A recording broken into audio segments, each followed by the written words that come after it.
Hello प्यारे बच्चों, तो कैसे हैं आप सब? आई होप कि अच्छे होंगे और अच्छे से पढ़ाई कर रहे होंगे। तो चलिए आज हम लोग बनाने वाले हैं प्रश्नावली 1.4 का पहला क्वेश्चन, जो कि हम लोग बोर्ड के होम स्क्रीन पर लिखा हुआ है।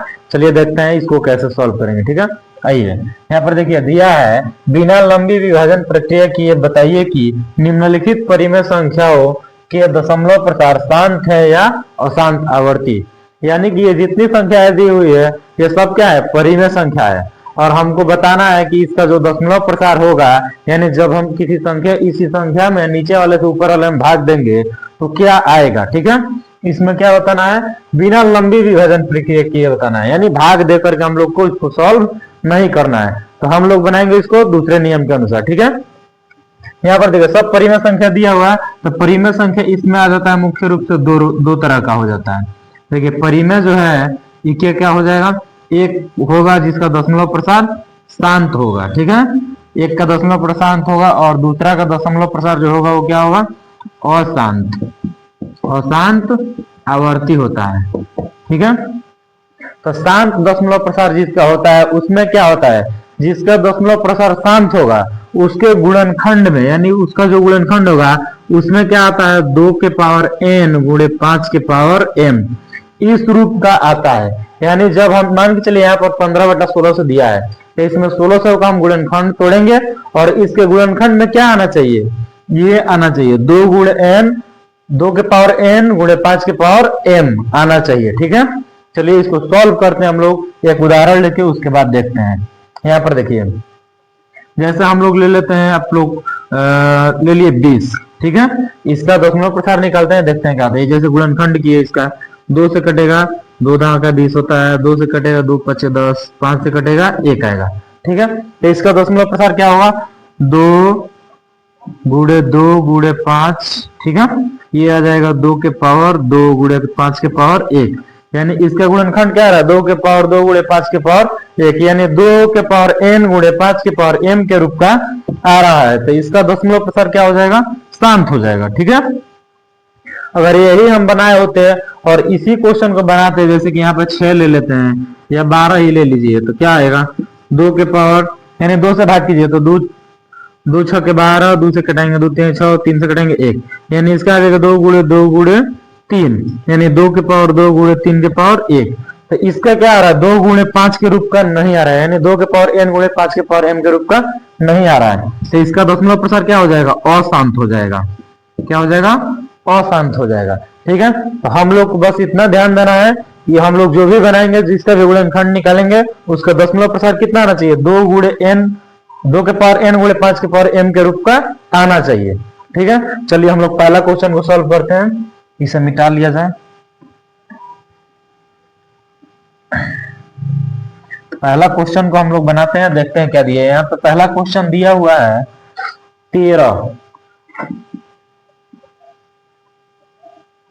13 बटा में 3125। अब 3125 का क्या करेंगे, गुणनखंड करेंगे हम लोग। ठीक है, देखिए 3125 ये कटेगा किससे, 3 से कटाया जाए, 3 से 3, 3 चौका 12 नहीं कटेगा, 5 से कटाइए, 5 से कट जाएगा 100% एकदम। देखिए यहाँ पे 5 छके 30, एक आएगा, 5 दूनी 10, 2 आएगा, 2 5 5 25, फिर 5 से कटाएंगे, 5 एकम 5, 5 दूनी 10, 5 5 25, फिर 5 से कटाएंगे, 5 दूनी 10, 5 5 25, फिर 5 से 5 5 25, फिर 5 से एक बार में। ठीक है, तो इसका देखिए क्या आ गया। अब हल करेंगे इसको, तो लिखेंगे 13 बटा में क्या आ रहा है, 1 2 3 4 5, यानी 5 के पावर कितना आ रहा है, 5 आ रहा है, 5 के पावर 5 आया। ठीक है, अब 5 के पावर 5 आया, तो हम लोग यहाँ पर गुणा में क्या लिख सकते हैं, 2 के पावर 0 लिख सकते हैं कि नहीं। देखिए कैसे, जब हम किसी भी संख्या के पावर में 0 लगा देते हैं, वो संख्या या चर हो या अचर हो, तो किसी भी संख्या के घात में क्या है, अगर 0 लिख दिया जाए तो क्या होगा, उस संख्या का मान जो होता है वो क्या हो जाता है, 1 हो जाता है। ठीक है, जैसे यहाँ पर लिख दिए 2 के पावर 0, या मान के चलिए 10 के पावर 0 लिख दिए, तो इसका जो मान होता है वो क्या होता है, 1 होता है। और इसका मान 2 के पावर 0 का मान कितना होगा, 1 होगा। अगर इसमें गुणा कराएंगे तो कोई फर्क पड़ेगा, नहीं पड़ेगा। तो देखिए यहाँ पर इसको जब हम लोग बनाए तो क्या हो गया, इस रूप का आया, यानी 5 के पावर 5 गुणे 2 के पावर 0 के रूप का आया है। तो हम लिख सकते हैं यहाँ पर कि लिखेंगे अतः, अतः यहाँ हर में 2 के पावर n गुणे 5 के पावर m के रूप का आया है। इसलिए इसलिए इसका दशमलव प्रसार क्या होगा? इसका दशमलव प्रसार शांत होगा। ठीक है, चलिए हम लोग नेक्स्ट क्वेश्चन को सॉल्व करते हैं। नेक्स्ट क्वेश्चन, इसका दशमलव प्रसार शांत कैसे हुआ? देखिए यहाँ पर आप लिख सकते हैं, इसको अदल बदल के लिख सकते हैं। 2 के पावर 0 गुणे 5 के पावर 5, ऐसे भी लिख सकते हैं, आगे पीछे कर सकते हैं, कोई दिक्कत नहीं है। ठीक है, चलिए नेक्स्ट क्वेश्चन में आते हैं। चलिए इसको सॉल्व करते हैं। यहाँ पर देखिए 17/8 दिया है, तो हम लोग क्या करेंगे, सबसे पहले 8 का फैक्टर करेंगे। ठीक है, 8 का फैक्टर क्या होगा? 2 से कराइए, 2 चौका 8, 2 दूना 4, 2 कम 2। ठीक है, ये इसका फैक्टर आ गया। यहाँ पर क्या आ रहा है? 2 गुणे 2 गुणे 2।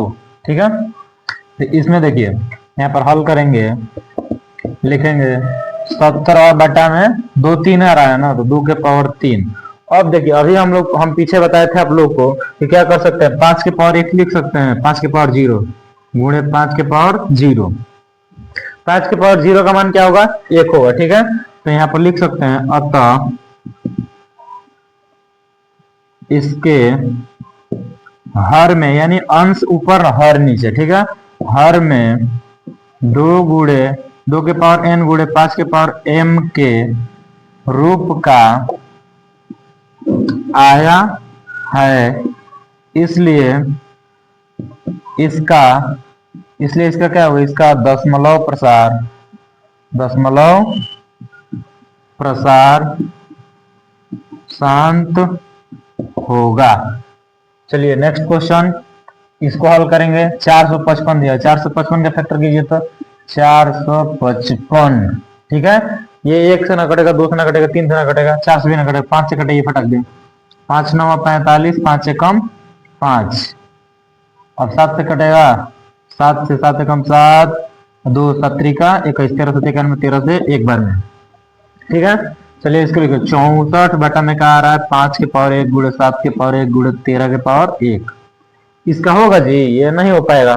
यहाँ पर देखिए लिखेंगे अतः यहाँ हर में 2 के पावर n गुणे 5 के पावर m के रूप का नहीं आया है। इसलिए क्या होगा? इसका दशमलव प्रसार अशांत आवर्ती होगा। क्या होगा? अशांत आवर्ती होगा। ठीक है, चलिए नेक्स्ट क्वेश्चन में आते हैं। यहाँ पर देखिए क्या 15/1600 दिया है। हल करेंगे। यहाँ पर 1600 का पहले फैक्टर कीजिए, 1600 का फैक्टर 2 से कटाएंगे, 2 2 8 16 डबल 0, फिर 2 से कटाएंगे 400 आएगा, फिर 2 से कटाएंगे तो 200 आएगा, फिर 2 से कटाएंगे 100, फिर 2 से कटाएंगे तो 50 आएगा, फिर 2 से कटाएंगे 25। अब 2 से कटेगा नहीं, कटेगा 5 से कटेंगे, 5 बचे 25, 5 से कम 5। यहाँ पर देखिए इसका फैक्टर हम लोग कर लिए हैं। अब देखिए क्या होगा, 2 2 2 1 2 3 4 5 6 को 2 आ रहा है और 2 को 5 आ रहा है, तो लिखेंगे 15/1600 का फैक्टर क्या आया है जी? ये 2 है और ये 5 है, यानी 2 के पावर 6 गुणे 5 के पावर 2। ठीक है, चलिए यहाँ पर देखिए, यहाँ तो पहले ही दिख रहा है कि 2 के पावर n गुणे 5 के पावर m के रूप का है। तो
दिया क्वेश्चन जो कि हम पढ़ के आप लोग को बताने वाले हैं। यहाँ पर देखिए दिया तीसरा क्वेश्चन की कुछ वास्तविक संख्याओं के दशमलव प्रसार नीचे दर्शाए गए हैं। यहाँ पर देखिए 1 2 3 वो दिया हुआ है और देखिए कह रहा है कि प्रत्येक स्थिति के लिए निर्धारित कीजिए कि यह संख्या परिमेय संख्या है या नहीं। यदि यह परिमेय संख्या है और p बटा q के रूप का है तो q के अभाज्य गुणनखंड के बारे में आप क्या कह सकते हैं। ठीक है, q का जो अभाज्य गुणनखंड आएगा इन संख्याओं का उसके बारे में आप क्या कह सकते हैं। तो हम देखिए हम यह कह सकते हैं। यहाँ पर देखिए यहाँ पर दिया 43.1 2 3 4 5 6 7 8 9, यानी इस संख्या को देखने के बाद ये पता चल रहा है कि p बटा q के रूप में लिखा जा सकता है और इसकी अभाज्य गुणनखंड की जो तुलना करेंगे हम वो 2 गुणे 5 के रूप का आ सकता है। ठीक है, तो यानी इसका q का जो अभाज्य गुणनखंड होगा वो हमको क्या मिल जाएगा, लगभग 2 के पावर n गुणे 5 के पावर m के रूप का आ सकता है। तो हम आसानी से कह सकते हैं कि ये क्या है, परिमेय संख्या। यानी यहाँ पर देखिए इसको जब कन्वर्ट करेंगे हम बटा के रूप में तो ये जरूर p बटा q के रूप में आएगा। तो इसको हम लोग क्या लिख सकते हैं, परिमेय संख्या। परिमेय संख्या है। ठीक है, आंसर में और क्या लिख सकते हैं, q के अभाज्य गुणनखंड। अभाज्य गुणनखंड यानी q का जो अभाज्य गुणनखंड होगा वो 2 या 5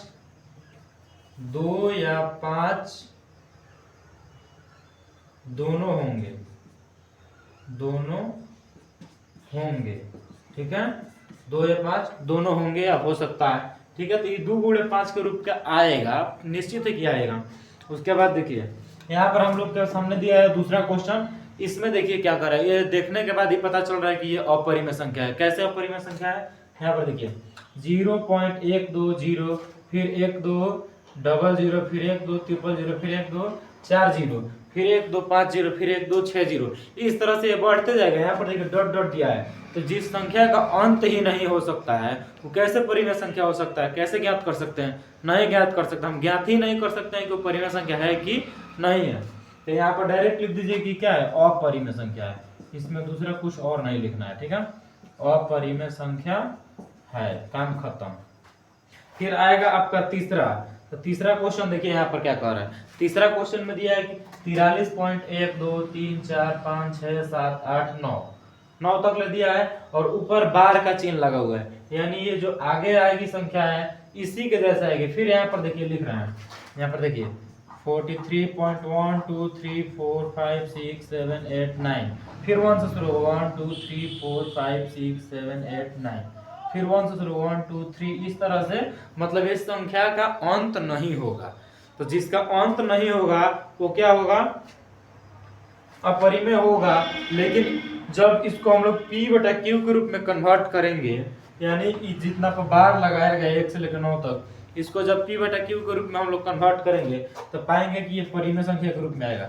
जानते हैं कैसे, देखिए बता रहे हैं। जैसे यहाँ पर 43 लिखा है तो 43 1 2 3 4 5 6 7 8 9, ठीक है, इनटू में लिख लीजिए 43 नहीं 10, बाई आ जाएगा, कितना है संख्या 9 गए तो 1 2 3 4 5 6 7 8 9, इसको हम लोग कन्वर्ट कर सकते हैं। तो इसमें क्या लिख सकते हैं कि Q के आंसर में लिखेंगे Q के अभाज्य गुणनखंड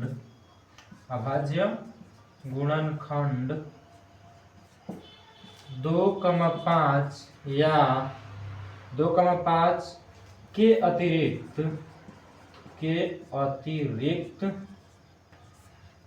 2,5 के अतिरिक्त क्या हो सकता है, एक और भी गुणनखंड हो सकता है, एक और भी गुणनखंड